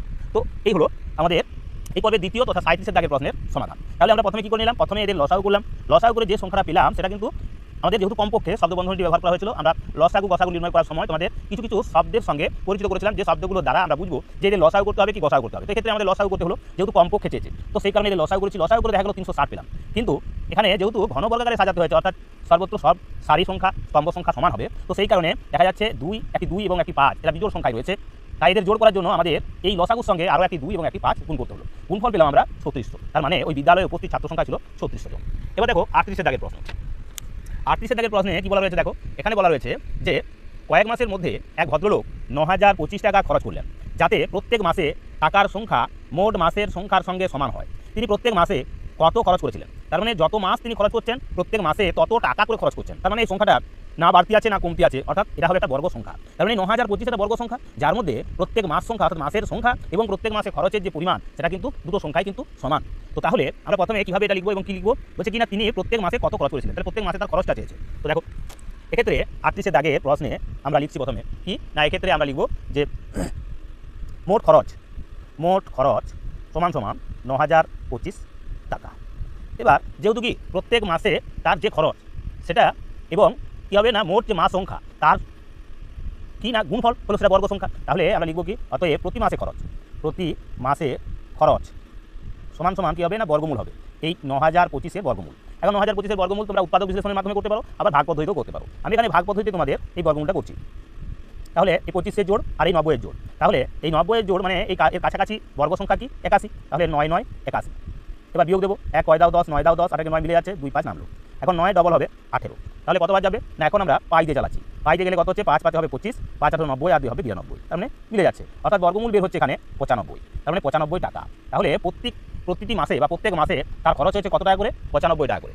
তার মানে যদি প্রশ্নটা এভাবে বলা হতো যে তার মানে কত মাস তিনি এই খরচ করেছেন, কত মাসে এই খরচ করেছেন, মানে 95 মাসে তিনি এই খরচটা করেছিলেন এই 9025 টাকা। তাহলে 9025 টাকা 95 মাসে খরচ হয়, আর প্রত্যেক মাসে খরচ হবে কত না 95 টাকা করে, প্রত্যেক মাসে 95 টাকা করে। তাহলে যেভাবে উত্তরটা চাইবে আমরা সবসময় এই সংখ্যাটাকে বর্গমূল করব, তার বর্গমূল কি হবে তাদের সমান, অর্থাৎ মাস সংখ্যা হবে আবার প্রত্যেক মাসের খরচও বের হয়ে যাবে। তো এই গেল আমাদের 38-এর দাগের প্রশ্ন। এবার আমরা চলে যাবো যে 39-এর দাগের প্রশ্ন তার সমাধান। তো দেখো এবার 39-এর দাগের প্রশ্ন এখানে বলা রয়েছে কি, এখানে বলা আছে তিনটি সংখ্যার প্রথম ও দ্বিতীয়টির গুণফল 18, দ্বিতীয় ও তৃতীয়টির গুণফল 42 ও তৃতীয় ও চতুর্থটির গুণফল কত না 21। সংখ্যা তিনটি কত, এখানে সংখ্যা তিনটি চাওয়া হয়েছে। তো এখানে আমরা এটাকে বীজগণিতের নিয়মেও করতে পারি, আবার প্রথম দ্বিতীয় তৃতীয় চতুর্থ এভাবেও লিখতে পারি, কোনো সমস্যা নেই। তাহলে দেখো এই সংখ্যাটা কিন্তু বা প্রশ্নটা কিন্তু অত্যন্ত গুরুত্বপূর্ণ প্রশ্ন, এই প্রশ্ন বারে বারে এসে থাকে, বিভিন্ন পরীক্ষার প্রতিযোগিতামূলক পরীক্ষাতেও এই প্রশ্নের সমাধান করতে বলা হয়, তো সেটাকে অতি সংক্ষেপেও করা যায়। তো আমরা এখানে তোমাদেরকে লিখে আমরা সমাধান করব। তো দেখো কীভাবে সমাধান করব, এখানে প্রথমে বলা রয়েছে প্রথম ও, তাহলে এখানে লিখছি আমরা 39-এর দাগের প্রশ্ন, প্রথম গুণ দ্বিতীয়, আবার গুণ করবো কার সঙ্গে না দ্বিতীয় সংখ্যা গুণ তৃতীয় সংখ্যা, আবার গুণ আছে কি না তৃতীয় সংখ্যা গুণ চতুর্থ সংখ্যা, তৃতীয় সংখ্যা গুণ চতুর্থ সংখ্যা। তাহলে প্রথম ও দ্বিতীয়টির যে গুণফল সেটা কত বলা ছিল না, সেখানে বলা ছিল প্রথম আর দ্বিতীয়র গুণফল দেওয়া ছিল 18, আবার দ্বিতীয় এবং তৃতীয়টির গুণফল ছিল 42 এবং তৃতীয় এবং চতুর্থ তার গুণফল দেওয়া ছিল কত না 21। তো দেখো এখানে একটা জায়গায় কিন্তু ভুল রয়েছে, সেটা হলো এখানে চতুর্থ সংখ্যাটা উল্লেখ রয়েছে, চতুর্থ সংখ্যা কিন্তু এটা হবে না, কারণ চতুর্থ হলে এটা বর্গ সংখ্যায় থাকছে না, এখানে অঙ্কটাতে ভুল আছে। তাহলে এক্ষেত্রে আমরা এই যে কথাটা এখানে তৃতীয় ও চতুর্থটি হচ্ছে 21 বলেছে, এখানে এটা চতুর্থ হবে না, এটা হবে প্রথম, মানে তৃতীয় আর প্রথম এর গুণফল হবে 21, তাহলে এটা লিখবো আমরা প্রথম, এখানে লিখবো আমরা প্রথম, তবেই এই অঙ্কটা সমাধান করা যাবে। তো দেখো এভাবে লিখলাম। এবার বা দিয়ে প্রথম সংখ্যাটা দুবার আছে, তাই এখানে লিখতে পারি প্রথমের বর্গ বা দ্বিঘাত, গুণ দ্বিতীয় সংখ্যাটাও দুবার আছে, তাই দ্বিতীয় এরও দ্বিঘাত বা বর্গ, গুণ তৃতীয় তারও হবে বর্গ, সমান হবে 18 গুণ 42 গুণ 21। বা এখানে আমরা লিখতে পারি প্রথম গুণ দ্বিতীয় গুণ তৃতীয় এদের দ্বিঘাত, এই সম্পূর্ণ গুণফলটির দ্বিঘাত সমান হবে এদের গুণফল, সেটাই থাকছে অর্থাৎ 18 গুণ 42 গুণ 21। এখন আমি যদি বার করি যে প্রথম গুণ দ্বিতীয় গুণ তৃতীয় এই গুণফলটা চাই, তার মানে এদের বর্গমূল করতে হবে। অর্থাৎ এই 18 সংখ্যাটা যদি ভাঙি আমি, তাহলে কী হবে না 3 গুণ 3 গুণ হবে 2, 3 থেকে 9, 9 2 18। ঠিক সেরকম 42কে যদি ভাঙি আমরা, তাহলে কী পাবো 2 গুণ 2, তাহলে কত হয় 21। তাহলে 21, আবার এখানেও লিখতে পারি 21। তাহলে কী পেলাম, অতএব প্রথম গুণ দ্বিতীয় গুণ তৃতীয় সমান, দেখো দুটো 3 আছে, তাহলে একটা 3 বের হয়ে আসবে দুটোর ভিতর থেকে, দুটো 2 আছে, একটা 2 বের হয়ে আসবে, দুটো 21 আছে, তাহলে একটা 21কে বার করে নিলাম। সমান সমান হবে কি 6কে 21 দিয়ে গুণ করবো, এবার 6 কে 6, 6 দুগুণে 12, মানে 126। অর্থাৎ প্রথম দ্বিতীয় এবং তৃতীয় সংখ্যা তিনটির গুণফল হলো আমাদের 126। এখন চাওয়া হচ্ছে কি না সংখ্যা তিনটা কী কী, তাহলে আমি ধরো বার করবো এখন আমি প্রথম সংখ্যা। অতএব প্রথম সংখ্যা সমান সমান কী হবে, এই লাইনটা প্রথম লাইনটা দেখো না, সেখানে প্রথম সংখ্যাটা কোথায় নেই না, এখানে দ্বিতীয় এবং তৃতীয়র গুণফলে নেই। তাহলে এই 126 সংখ্যাটাকে ভাগ করবো আমরা এই দ্বিতীয় এবং তৃতীয়র গুণফল দিয়ে, মানে 42 দিয়ে, 42 দিয়ে ভাগ করবো। তাহলে 42 দিয়ে যদি ভাগ করি তাহলে কত হবে 3 বের হবে। আবার দ্বিতীয় সংখ্যা যখন বার করবো, দ্বিতীয় সংখ্যা সমান 126 ভাজিত কত না দ্বিতীয় সংখ্যাটা কোথায় নেই, এই তৃতীয় এবং প্রথমের যে গুণফল সেখানে নেই কি না, সেখানে নেই আমাদের দ্বিতীয় সংখ্যা, তার মানে সেটা হবে 21। তাহলে 21 দিয়ে ভাগ দেবো, তাহলে 21 দিয়ে ভাগ করলে কত হবে 6 হবে। এবার তৃতীয় সংখ্যা সমান সমান 126 ভাজিত তৃতীয় সংখ্যা কোথায় নেই, এই প্রথম এবং দ্বিতীয় গুণফলে, অর্থাৎ 18। প্রথম এবং দ্বিতীয় গুণফল 18, তাহলে 18 দিয়ে ভাগ দেবো। তাহলে 18 দিয়ে যদি ভাগ দিই আমরা, তাহলে কত হবে 7, মানে 7 8 56, 7 1 7 12। তাহলে এটা পেয়ে গেলাম। তাহলে কি পেলাম না প্রথম সংখ্যাটা হবে আমাদের 3, দ্বিতীয় সংখ্যাটা হলো 6, আর তৃতীয় সংখ্যাটা হলো আমাদের 7। তাহলে প্রথমে আমরা কীভাবে করলাম এই সমাধান না, প্রথমে লিখেছি প্রথম আর দ্বিতীয় সংখ্যার গুণফল, তার সঙ্গে দ্বিতীয় সংখ্যার সঙ্গে তৃতীয় সংখ্যার গুণফল, তার সঙ্গে তৃতীয় এবং প্রথম সংখ্যার গুণফল, সেই গুণফলগুলোর আমরা কী করেছি বর্গমূল করেছি। তাহলেই আমরা পেয়ে গেলাম যে প্রথম দ্বিতীয় এবং তৃতীয় সংখ্যার গুণফল। তাহলে তোমরা যখন এটাকে অতি সংক্ষেপে করবে, প্রথম দ্বিতীয় এবং তৃতীয় সংখ্যার গুণফল প্রথমে বার করে নিতে হবে। সেই গুণফলটা বার করার জন্য কী করবো না, এই যে গুণফলগুলো দেওয়া ছিল তাদের বর্গমূল করে নেবে, তাহলেই পেয়ে যাবো কি না সেই সংখ্যাটার গুণফল। এখন সেই সংখ্যাগুলোর গুণফল থেকে বর্গমূল বার করে নিলাম, পেয়ে গেছিলাম 126। এবার 126কে আমরা কী করেছি না, যখন প্রথম সংখ্যা বার করছি যে গুণফলে প্রথম সংখ্যা নেই তা দিয়ে ভাগ করবো, যখন দ্বিতীয় সংখ্যা বার করবো তখন দেখবো যে কোন ক্ষেত্রে বা কোন গুণফলে দ্বিতীয় সংখ্যা নেই তা দিয়ে ভাগ করেছি, অর্থাৎ 21। আর তৃতীয় সংখ্যা বার কোনো সময় আমরা দেখে নেব যে কোন গুণফলে তৃতীয় সংখ্যাটি নেই, তো তাকে দিয়ে ভাগ করেছি, যেমন এখানে 18। তো ভাগ করার পরেই তোমরা দেখবে সম্পূর্ণ উত্তরটা পেয়ে যাবে। তো এই হলো আমাদের আজকের পর্বের অত্যন্ত গুরুত্বপূর্ণ প্রথম 4টি প্রশ্ন, তার সমাধান। এরকমই গুরুত্বপূর্ণ আরও 3টি প্রশ্ন রয়েছে, তারও সমাধান আমরা আমাদের আজকের পর্বেই তুলে ধরবো। তো সেই কারণে অত্যন্ত সচেতনভাবে তোমরা প্রত্যেকটা ভিডিও যেমন দেখো, আজকের পর্বের সম্পূর্ণ ভিডিওটা দেখো, আর তার পাশাপাশি তোমাদের কোনো মতামত থাকলে অবশ্যই আমাদের কমেন্ট বক্সে লিখে জানাও। আর সেই সঙ্গে প্রত্যেকে চ্যানেলটাকে সাবস্ক্রাইব করে রাখো, যাতে করে আগামী দিনে এরকমই গুরুত্বপূর্ণ ভিডিওগুলো সবার আগে তোমাদের কাছে পৌঁছে যায়। তো চলো এবার আমরা চলে যাবো আমাদের পরের যে অঙ্কগুলো রয়েছে তার সমাধানে। তো এবার দেখো আমরা চলে এসেছি 40-এর দাগের প্রশ্ন, 40, 41 এবং এই 42, এই প্রশ্ন 3টির সমাধান এবার আমরা তুলে ধরবো। তো সেই কারণে ধৈর্য ধরে তোমরা ভিডিওটা সম্পূর্ণরূপে দেখো। 40-এর দাগের প্রশ্ন বলছে দুটি সংখ্যার গুণফল রয়েছে কত না 1575 এবং ভাগফল 9/7, সংখ্যাগুলি কী কী। তাহলে এখানে ভাগফলটা দেওয়া রয়েছে আর তাদের গুণফল দেওয়া আছে, আমাদের সংখ্যা দুটোকে নির্ণয় করতে হবে। তো দেখো এক্ষেত্রে আমরা কীভাবে এর সমাধান করব। তো প্রথমে আমরা লিখব কি না, এই 40-এর দাগের প্রশ্ন এখানে ধরে নিচ্ছি, ধরো বীজগণিতের নিয়মে যদি করি, ধরি একটি সংখ্যা সমান সমান হলো x, তাহলে অপর সংখ্যাটা কত হবে, অপর সংখ্যা সমান, যেহেতু এখানে ভাগফল বলে দেওয়া আছে, ভাগফল হলো 9/7, তাহলে দুটো সংখ্যার মধ্যে ভাগফলটা দেওয়া আছে, তাহলে একটা সংখ্যা যদি x হয় অপর সংখ্যাটা কত হবে না x × 9/7, মানে এই 9x/7, অপর সংখ্যা হলো 9x/7। এখন দুটো সংখ্যা যে গুণফল, সেই সংখ্যা দুটোর গুণফল মানে একটা 9x/7 আর একটা হলো x, এদের তাহলে প্রশ্নানুসারে বা শর্তানুসারে যা লিখবে প্রশ্নানুসারে লিখবো না x × 9x/7 সমান সমান কত বলা আছে না, এখানে গুণফল বলা রয়েছে 1575, বা তাহলে লিখতে পারি আমরা 9x²/7 সমান সমান কত 1575, বা এই 9x² সমান 7 কি আছে ভাগ রয়েছে এখানে, অর্থাৎ সমানের বাঁ দিকে, সমানের ডান দিকে যখন নিয়ে যাবো 7-কে তখন কী হবে গুণ হয়ে যাবে। তাহলে 7 5 হবে 35, 7 7 49, 8 3 হবে 52, 7 15 105, 105 আর 5 হবে 120, এটা হবে অর্থাৎ 12,025। এখন এটা 9 দিয়ে গিয়ে রয়েছে গুণ রয়েছে x² সঙ্গে, তাহলে আমরা লিখবো শুধু x² সমান এই 9 দিয়ে এখন ভাগ করবো, এই 9কে বাঁ দিক থেকে আমরা ডান দিকে নিয়ে যাচ্ছি, তাহলে 12,025কে আমরা 9 দিয়ে ভাগ দিতে পারি। ভাই এখানে ভুল রয়েছে, এটা গুণের সময় দেখো 7 5 35, 7 7 49, 49 আর 3 52, 7 15 105 আর 5 হবে 110, এটা হবে 110।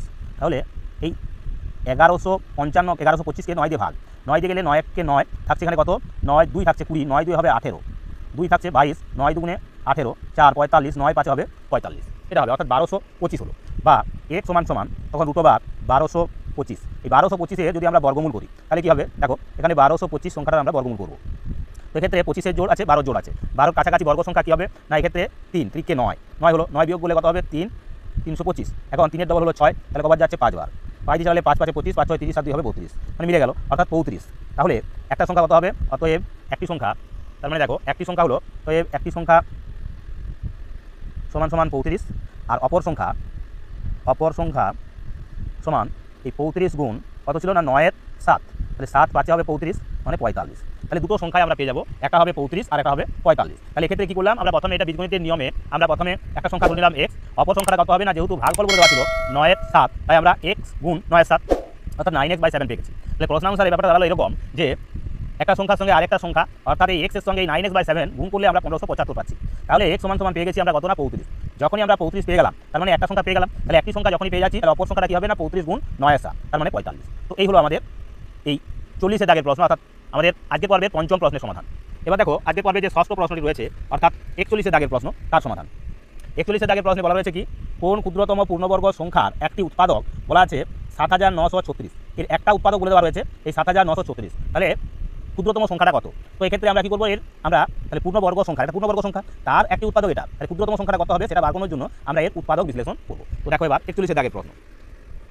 এই 41 এর দাগের প্রশ্নে বলা রয়েছে 7936, এর উৎপাদক বিশ্লেষণ করছি। যেহেতু 6 রয়েছে 2 দিয়ে চালাবো, 2 3 6, 2 9 18, 2 6 12, 2 8 16, আবারও 2 দিয়ে চালাচ্ছি, 2 দিয়ে গেলে কত হবে না, এক্ষেত্রে পাচ্ছি আমরা 2 দিয়ে গেলে 2 1 2, 2 9 18, 2 8 16, 2 9 18, 2 8 16, 2 4 8, 2 4 8, এবার 2 দিয়ে চালাচ্ছি আবারও 2 9 18, 2 9 18, 2 2 4, আবারও 2 দিয়ে চালাই, তাহলে কি পাচ্ছি 2 4। তাহলে দেখো এটা কত হলো না, 2 4 8, 2 9 18, 2 6 12 হলো। এবার আবারও 2 দিয়ে চালাচ্ছি, তাহলে কত হবে 2 2 4, 2 4 8 আর 2 8 16। এবার 2 দিয়ে গেলে 2 1 2, 2 2 4, 2 4 8, আবারও 2 দিয়ে যাচ্ছি, 2 6 12 আর 2 2 4, আবারও 2 দিয়ে গেল, তাহলে কত হবে না 2 31 হলো 62, 2 31 হবে 62। এখন প্রশ্নে কি চাওয়া হয়েছে, দেখো প্রশ্নে যেটা চাওয়া হয়েছে সেখানে বলা হচ্ছে কোন ক্ষুদ্রতম পূর্ণবর্গ সংখ্যার একটি উৎপাদক এত। তাহলে এটা কিন্তু আমরা যেটা সংখ্যা পাচ্ছি সেটা কিন্তু পূর্ণবর্গ সংখ্যা নয়, এটা পূর্ণবর্গ সংখ্যা বটে কি নয় সেটা যদি দেখি তাহলে দেখব কি উৎপাদক সংখ্যার উপরে বেস করে আমাদের বর্গমূল কি বর্গ সংখ্যা তা নির্ণয় করা যায়। তো সেক্ষেত্রে দেখো 2 রয়েছে কটা, 1 2 3 4 5 6 7 8টা, অর্থাৎ 2 টু দি পাওয়ার 8 এটা জোড় আকারে রয়েছে, কিন্তু 31 আছে একটি। তার মানে এই সম্পূর্ণ সংখ্যাটা অর্থাৎ 7936 সংখ্যাটাকে আরও একটা 31 দিয়ে গুণ করলে সংখ্যাটা বর্গ হতো। তাহলে ক্ষুদ্রতম পূর্ণবর্গ সংখ্যাটা কী হবে, অতএব ক্ষুদ্রতম পূর্ণবর্গ সংখ্যা সমান সমান লিখবো আমরা এই 7936 গুণ 31, এটাই গুণ করবে। গুণ করলে কত পাচ্ছি না, গুণ করলে যেটা পাবো সেটা হবে, আমরা আগেই গুণ করে গেছি, 2,46,016 হবে, 2,46,016 এটা হবে আমাদের কি না, এই গুণফলটাই হবে এই 7936কে 31 দিয়ে গুণ করলে, আর এটাই হবে সেই ক্ষুদ্রতম পূর্ণবর্গ সংখ্যা যার একটা উৎপাদক হলো 7936। তাহলে আমাদের 41 এর দাগের অঙ্ক সারা হয়ে গেল। এবার আমরা চলে যাবো আমাদের আজকের পর্বের যে শেষ প্রশ্নটি রয়েছে অর্থাৎ 42 এর দাগের প্রশ্ন, তার সমাধানে। তো সেই কারণে বলবো ধৈর্য ধরে শেষ প্রশ্নটির উত্তর তোমরা দেখে নাও, আর অবশ্যই প্রত্যেকে ভিডিওটা ভালো লাগলে লাইক কমেন্ট শেয়ার করে আর অন্যান্য বন্ধু বান্ধবদের মধ্যে ছড়িয়ে দাও, আর তার পাশাপাশি অবশ্যই চ্যানেলটাকে সকলে সাবস্ক্রাইব করে রাখো।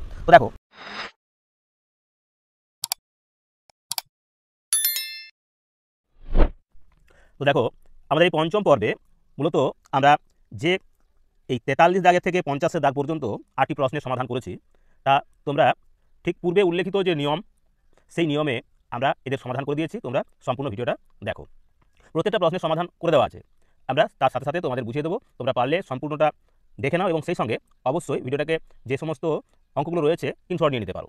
তো দেখো 43 দাগে যে প্রশ্ন সেখানে কি বলা ছিল 4 মাইল প্রতি ঘন্টায় হেঁটে 8.1 একর পরিবৃত্ত একটি বর্গাকার মাঠের পরিসীমা কতক্ষণে প্রদক্ষিণ করবে। তাহলে এখানে যে এককগুলো এখানে ব্যবহার করা রয়েছে মূলত সেই এককের অঙ্ক বর্তমানে তোমাদের প্রচলিত নয়, কিন্তু তার সত্ত্বেও প্রচলিত নয় বলতে কি মানে এই এককে আমরা এখন অঙ্কের হিসাবগুলো করা হয় না, তার সাথে সাথে এই অঙ্কগুলিও পশ্চিমবঙ্গ মধ্যশিক্ষা পর্ষদে এখন নেই। তা সত্ত্বেও আমরা তোমাদের যেহেতু পঞ্চম শ্রেণীতে তোমাদের দেখানো আছে এই একর, মাইল, গজ, মিটার এই সংক্রান্ত যে সমস্ত, তাই আমরা এই অঙ্কগুলিরও সমাধান তোমাদের করে দিচ্ছি। তো দেখো এখানে 4 মাইল প্রতি ঘন্টায় হেঁটে 8.1 একর পরিমিত একটি বর্গাকার মাঠের পরিসীমা কতক্ষণে প্রদক্ষিণ করবে, মানে এই 8.1 একর জমির চারদিকে ঘুরতে তার কত সময় লাগবে। তো দেখো এক্ষেত্রে আমরা অঙ্কটির সমাধান এইভাবে করেছি। প্রথমে আমরা লিখে নিয়েছি 4 মাইল সমান সমান কত না, আমরা জানি 1760, গজ সমান 1 মাইল, তাহলে 4 মাইল তাহলে 4 দিয়ে গুণ করেছি, পেয়েছি কত না 7040 গজ। এবার 8.1 একর, এই 8.1 একর পরিমাণ সমান কত না 4840 গুণ 8.1 বর্গ গজ। কারণ আমরা কি জানি না 8.1 একর, এই 1 একর সমান সমান হলো 4840 গজ বর্গ গজ, 1 একর সমান, তাহলে 8.1 একর সমান একে 8.1 দিয়ে গুণ করে নিয়েছি, সমান সমান পেয়েছি কত না 39,204 বর্গ গজ, এটা পেয়ে গেছি। তাহলে যখন আমরা এর পেয়ে গেলাম মানে ওই বর্গক্ষেত্রটির ক্ষেত্রফল, তার মানে এবার ওই বর্গাকার মাঠে যখন পরিসীমা বার করবো তার মানে তার ক্ষেত্রফল, এখানে তোমাদের পূর্বের মতোই অর্থাৎ ভাগ পদ্ধতিতে আমরা এর বর্গমূল নির্ণয় করেছি 39,204, পেয়েছি কত না 198 গজ, তার মানে একদিকের বাহু হবে 198 গজ। তাহলে যেহেতু বর্গাকার তাহলে মাঠটার পরিসীমা সমান কী হবে না 4 গুণ 198, মানে 4 দিয়ে গুণ হবে বাহুকে, তাহলে পাচ্ছি কত না 792 গজ। এখন দেখো এখানে যেটা দেওয়া ছিল সেটা কি আমরা ঐকিক নিয়মে সমাধান করে নিয়েছি। 740 গজ যায় কত মিনিটে? 60 মিনিটে। তাহলে 1 গজ যেতে কত সময় লেগেছে? 60/7040। এবার 792 গজ যেতে কত সময় লাগবে? না সেক্ষেত্রে আমরা বার করেছি কত? না এখানে পেয়েছি 27/4, এটা কাটাকুটি করা হয়েছে, তোমরা দেখে নিতে পারো। কাটাকুটি করার পর আমরা পেয়েছি 27/4 সমান 6×3=4 মিনিট। এটাকে আবার মিনিট এবং সেকেন্ডে নিয়ে গেছি, তাহলে 6 মিনিট, আর এই 3/4 মিনিটকে আমরা সেকেন্ড করে নিয়েছি 60 দিয়ে আবার গুণ করে, সমান সমান পেয়েছি কত? না 6 মিনিট এবং 45 সেকেন্ড। তো এটা হলো আমাদের আজকের পর্বে যে প্রথম প্রশ্ন তার সমাধান। তো তোমরা সম্পূর্ণ প্রশ্নটার সমাধান দেখলে। তো দেখো আমরা এই সমাধানটাই করলাম। ঠিক এরকমই আরও আমাদের প্রশ্ন রয়েছে 7টি, তারও সমাধান আমরা এই পর্বেই তুলে ধরবো। অর্থাৎ আমাদের এই 20 দাগের অর্থাৎ ষষ্ঠ পর্বের প্রশ্নমালাটি আমাদের আজকের পর্বের মাধ্যমে শেষ হবে। তো সেই কারণে সম্পূর্ণ ভিডিওটা তোমরা দেখতে থাকো। তো দেখো এবার আমরা চলে যাচ্ছি 44-এর দাগের প্রশ্ন। 44-এর দাগের প্রশ্নে কি আছে দেখো। 44-এর দাগের প্রশ্নে রয়েছে দুটি অখণ্ড পূর্ণ সংখ্যা নির্ণয় করো যারা কত আছে? না এক, দশ, শত, হাজার, অযুত, লক্ষ। 5 লক্ষ এর নিকটতম। তাই 44-এর দাগের অঙ্কে বলা রয়েছে যে 5 লক্ষ সংখ্যার নিকটতম দুটি অখণ্ড পূর্ণ সংখ্যা নির্ণয় করতে হবে, মানে কাছাকাছি দুটো পূর্ণ সংখ্যা। তো দেখো এক্ষেত্রে কি করেছি? এক্ষেত্রে আমরা এই 5 লক্ষকে আমরা কি করেছি? না বর্গমূল করেছি, ভাগ পদ্ধতিতে বর্গমূল করেছি। সেখানে দেখা গেল বর্গমূল করতে গিয়ে 151 অতিরিক্ত থাকছে। তাহলে আমরা এইখানে বর্গমূল করে পেয়েছিলাম কত? না 707। তাহলে 707-এর বর্গ যেহেতু এখানে বাড়তি আছে, তার মানে আরেকটা বড় সংখ্যা হবে, তাহলে সেটা হবে কত? না 708। তাহলে একটা হবে 707-এর বর্গ আর একটা হবে 708-এর বর্গ, এক ঘর বাড়িয়ে নিয়েছি 708। তাহলে 707-এর বর্গ মানে হবে কত? না সেক্ষেত্রে 4,99,849। আরেকটা হবে 708 বর্গ মানে 5,01,264। এই দুটি হবে কি? না এই 5 লক্ষ এর নিকটতম দুটি পূর্ণবর্গ অখণ্ড সংখ্যা হলো তাহলে এই 4,99,849 এবং আরেকটা হলো কি? না 5,01,264। তো এই দুটো হলো আমাদের আগের পর্বের প্রথম দুটি প্রশ্নের সমাধান। তো চলো এবার আমরা তোমাদের তুলে ধরবো 45-এর দাগে যে প্রশ্নটা রয়েছে তার সমাধান। তো দেখো 45-এর দাগে যে প্রশ্নটা রয়েছে সেখানে কি বলছে? বলছে কয়েকটি বালক 450 টাকা চাঁদা তুলল, প্রত্যেক বালক 5 পয়সা 4 বার দিয়েছে ও পুনরায় তারা 10 পয়সা 3 বার দিয়েছে। বালকের সংখ্যা কত এবং প্রত্যেকে কত চাঁদা দিয়েছিল? তাহলে মোট চাঁদা উঠেছিল 450 টাকা।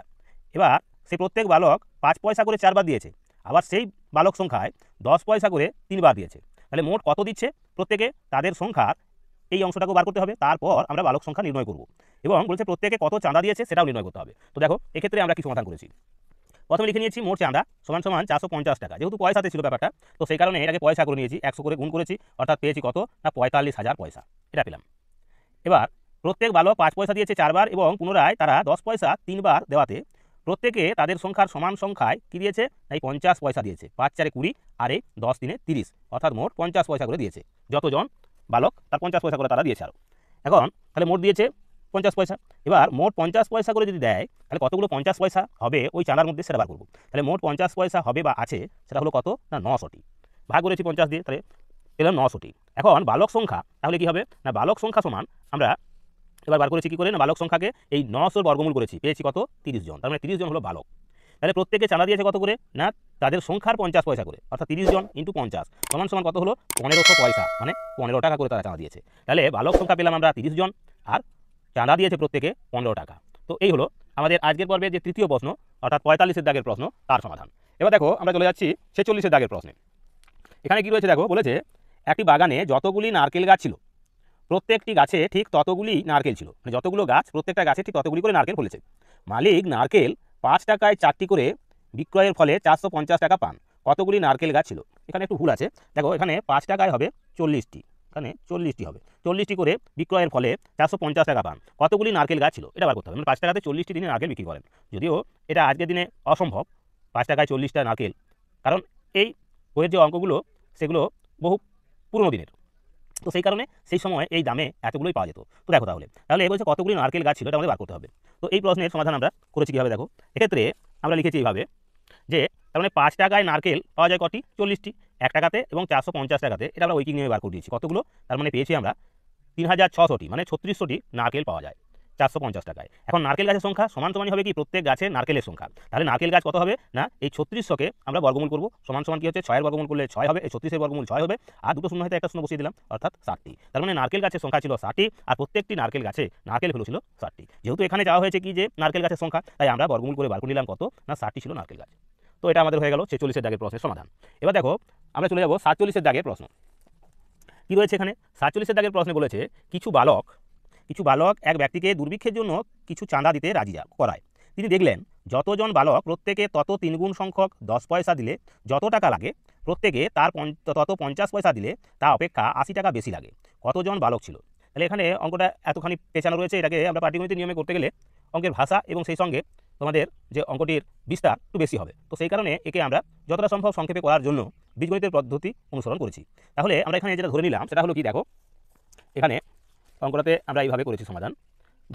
ধরি বালক সংখ্যা সমান সমান হলো কত না x জন। তাহলে প্রত্যেক বালক তাদের সংখ্যা 3 গুণ সংখ্যক 10 পয়সা চাঁদা দিলে হবে কত না 3x² × 10 এত পয়সা। আবার প্রত্যেকে তত 50 পয়সা করে যদি চাঁদা দিত তাহলে কত হতো না 50x² পয়সা। তাহলে এটা পেলাম আমরা যখন প্রত্যেকে তাদের সংখ্যার 3 গুণ 10 পয়সা দিচ্ছে তখন পাচ্ছি, আর যখন প্রত্যেকে তাদের পয়সার 50 গুণ দিচ্ছে টাকার তখন এই টাকা পাচ্ছি। তাহলে শর্তে ব্যাপারটা কি বলেছিলেন না মোট হবে 80 টাকা বেশি হচ্ছে। তাহলে 80 টাকা বেশি হবে, তাহলে শর্তে লিখতে পারি এই 50x² মানে 50 পয়সা করে বেশি, 50 পয়সাটা বেশি হচ্ছে, তাহলে 50 পয়সা করে দিলে 50x² - 3x² × 10 সমান সমান হচ্ছে কত, এই 80 টাকাকে পয়সা করে নিয়েছি, যেহেতু এখানে ব্যাপারটা পয়সা রয়েছে তাই 80 × 100 সমান সমান এখানে পেয়েছি কত, এই 50x² থেকে তার মানে 30x² বিয়োগ গেছে হয়েছে 20x² সমান সমান পেয়েছি 80 × 100। তাহলে এখানে পাচ্ছি কত, দেখো এখানে x সমান সমান আমরা পেয়েছি 20। তার মানে বালক সংখ্যা হলো 20 জন, 20 জন ছিল বালক। এবার এই অঙ্কটাকে তোমরা দেখে নিতে পারো আবার ভালো করে। তার মানে যদি 20 পয়সা করে এখানে 20 তাহলে 400 হতো, তার 3 গুণ 10 পয়সা, তখন আবার কি হতো 3 গুণ 10 পয়সা মানে 30 দিয়ে গুণ, অর্থাৎ 30 দিয়ে গুণ করলে কত হচ্ছে 4 × 3 = 12, 1200 পয়সা মানে 12 টাকা। তাহলে প্রত্যেকে চাঁদা দিয়েছিল তার মানে 12 টাকা করে। যদি বলা হতো যে কত করে টাকা করে তারা চাঁদা দিয়েছিল, তাহলে 30 পয়সা হিসাবে এলে অর্থাৎ 10 পয়সা করে যখন দিচ্ছে তার 3 গুণ বলেছি তার মানে 12 টাকা। আর যদি তারা দিত কত 50 পয়সা তাদের সংখ্যা, অর্থাৎ 20 400, 400কে যদি 50 দিয়ে আমরা গুণ করতাম তার মানে 4 × 5 = 20, 4 × 5 হতো 20, মানে সেক্ষেত্রে এখানে বলেছিল কি না 80 টাকা বেশি হবে। তাহলে ওখানে হতো কত না 4 × 5 = 20 অর্থাৎ 200 টাকা। এটা হতো 120 টাকা, ওটা হতো 120 টাকা, এটা হতো আমাদের 200 টাকা। তার মানে 80 টাকা তফাৎ হতো, এইভাবে হতো অঙ্কটা। তো এটা আমরা তোমাদের বীজগণিতের নিয়মে সমাধান করে দিলাম। এবার দেখো আমাদের 48 দাগের যে অঙ্কটি তারও সমাধান আমরা করেছি।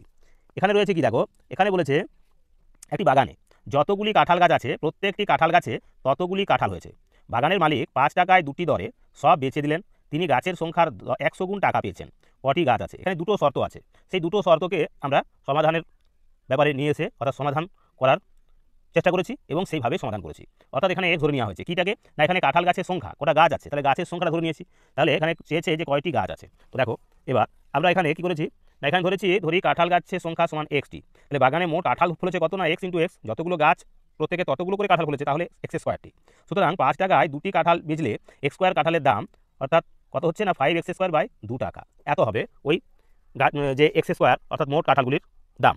আবার গাছ সংখ্যার 100 গুণ টাকা পেয়েছে, মানে যদি আমাদের গাছ সংখ্যা x ধরেছি তাহলে x × 100 সমান সমান 100x টাকা। এই 100x টাকা আর এই 5x² / 2 টাকা সমান, তো সেই কারণে শর্তে আমরা এইভাবে সমাধান করেছি। কি করেছি না, শর্তে লিখেছি 5x² / 2 সমান সমান হলো 100x, বা 5x² সমান হলো 200x আছে x, আর এখানে স্কোয়ারটা কেটে নিয়েছি তাহলে শুধু x পড়ে আছে এখানে, অর্থাৎ 5x সমান সমান 200, তাহলে x সমান হবে কত 200/5 সমান হলো কত না x সমান পেয়েছি 40। তার মানে গাছের সংখ্যা ছিল 40টি, 40টি গাছ ছিল। আর মোট নারকেল তাহলে কি হবে, 40কে 40 দিয়ে যদি গুণ করি আমরা তাহলে হবে 1600 নারকেল। তাহলে 1600 নারকেল আমরা, তার মানে আমাদের এই বাগানের মালিক 1600 নারকেল বেচেছিলেন। তো এই হলো আমাদের 48 দাগের প্রশ্ন। এবার আরও রয়েছে দুটি প্রশ্ন, তাহলেই আমাদের এই বর্গমূল বিষয়ক ষষ্ঠ অধ্যায়ের যে 19 এবং 20 প্রশ্নমালা তার সমাপ্তি হবে। তো সেই কারণে ধৈর্য ধরে বাকি দুটি শেষ প্রশ্নের সমাধানও তোমরা দেখে নাও, এবং অবশ্যই ভিডিওটি ভালো লাগলে লাইক কমেন্ট শেয়ার করে অন্যান্য বন্ধুবান্ধবদের মধ্যে ছড়িয়ে দাও। সেই সঙ্গে সকলের কাছে আবারও বিশেষ আবেদন যে অবশ্যই চ্যানেলটাকে সকলে সাবস্ক্রাইব রাখো। তো চলো এবার আমরা চলে যাচ্ছি আমাদের শেষ দুটি প্রশ্নের সমাধান তোমাদের তুলে ধরতে। তো দেখো 49 দাগে যে প্রশ্নটি, সেখানে কি বলা রয়েছে, বলছে একটি সমিতির সদস্যরা 62.50 টাকা চাঁদা তুলেন। প্রত্যেকে যতজন সভ্য ততটি 10 পয়সা করে চাঁদা দিলেন। সমিতির সদস্য সংখ্যা নির্ণয় করো। এখানে সদস্য সংখ্যা চেয়েছে 10 পয়সা করে, যতজন সভ্য প্রত্যেকে তত 10 পয়সা করে চাঁদা দিয়েছে, মোট চাঁদা উঠেছে 62.50 টাকা। তো দেখো এক্ষেত্রে আমরা কীভাবে সমাধান করেছি, এক্ষেত্রে আমরা লিখেছি মোট চাঁদা সমান সমান 62.50 টাকা, মানে কি পয়সা করার জন্য 100 দিয়ে গুণ করে পেয়েছি কত 6250 পয়সা, এটা পেয়েছি মোট চাঁদাটা। এখন প্রত্যেকে যতজন সভ্য ততটি 10 পয়সা করে চাঁদা দিলে কতগুলো 10 পয়সা আছে, সেই কারণে বার করানোর জন্য 10 পয়সার সংখ্যা 6250কে আমরা 10 দিয়ে ভাগ করেছি, সমান 625টি পেয়েছি। অর্থাৎ 625টি হলো আমাদের কি না 10 পয়সা। এখন সমিতির সদস্য সংখ্যা তাহলে কত, সমিতির সদস্য সংখ্যা সমান সমান এই 625-এর বর্গমূল করে পেয়েছি কত না 25 জন। তাহলে 25 জন ছিল আমাদের কি না সদস্য, যে 25 জন সদস্য মিলে মোট চাঁদা দিয়েছিল আমাদের এই 62.50 টাকা, বা 6,250 পয়সা 10 পয়সার হিসাবে। হ্যাঁ, প্রত্যেকে তত সংখ্যক 10 পয়সা দিয়েছিল, তাতে হয়েছিল এই পয়সাটা। তো এই গেল আমাদের 49 দাগের প্রশ্ন। এবার দেখো আমাদের আজকের পর্বের শেষ প্রশ্ন কী রয়েছে। 50 দাগের প্রশ্নে বলা রয়েছে 6 অঙ্কের বৃহত্তম পূর্ণবর্গ সংখ্যাটি নির্ণয় করো। বৃহত্তম যে পূর্ণবর্গ সংখ্যা তা নির্ণয় করতে হবে। তো এক্ষেত্রে প্রথমে আমরা লিখে নিয়েছি 6 অঙ্কের বৃহত্তম সংখ্যা। 6 অঙ্কের বৃহত্তম সংখ্যা সমান সমান হলো 6টা 9, এর বর্গমূল করেছি। এখন এর বর্গমূল করে আমরা দেখো পেয়েছি কত না, বর্গ সংখ্যাটা পেয়েছি 999। তাহলে দেখা যাচ্ছে কি না 1998 সংখ্যাটা বাড়তি আছে এই 6টা 9-এর। তো সেক্ষেত্রে আমরা পূর্ণবর্গ সংখ্যাটা তার মানে এই 6টা 9 থেকে আমাদের 1998 বিয়োগ করতে হবে, তাহলেই আমরা 6 অঙ্কের বৃহত্তম পূর্ণবর্গ সংখ্যাটা পেতে পারি। তো সেই কারণে পূর্ণবর্গ সংখ্যাটি সমান এই 99,09,999 থেকে 1998 আমরা বিয়োগ করেছি। পেলাম কত না, এখানে পেলাম 99,08,001। 99,08,001 এটা হলো আমাদের আজকের পর্বের শেষ প্রশ্ন। তো এরকমই গুরুত্বপূর্ণ যে সমস্ত প্রশ্নগুলো, সেই প্রত্যেকটি প্রশ্নের সমাধান আমরা কেশবচন্দ্র নাগের তোমাদের এই ষষ্ঠ শ্রেণীর যে নবগণিত বই তা থেকে সমাধানগুলো তুলে ধরছি। তো আমরা যেমন পঞ্চম শ্রেণীর তুলে ধরেছি ইতিপূর্বেই, ষষ্ঠ শ্রেণী রয়েছে, আগামী দিনে সপ্তম, অষ্টম, নবম এবং দশম যে সমস্ত বইগুলি কেশবচন্দ্র নাগের গণিতের বই, তার প্রত্যেকটি প্রশ্নমালার প্রত্যেকটি অঙ্কের সমাধান ঠিক এইভাবেই তোমাদের তুলে ধরা হবে। তো সেই কারণে প্রত্যেক দিনকার মতো আবারও সকলকে বলবো যে ভিডিওগুলো লাইক, কমেন্ট, শেয়ার করে আর অন্যান্য বন্ধুবান্ধবদের মধ্যে ছড়িয়ে দেবে, আর অবশ্যই প্রত্যেকে চ্যানেলটাকে সাবস্ক্রাইব করে রাখবে। তো আজকের মতো এখানেই ভিডিওটা শেষ করছি। নমস্কার।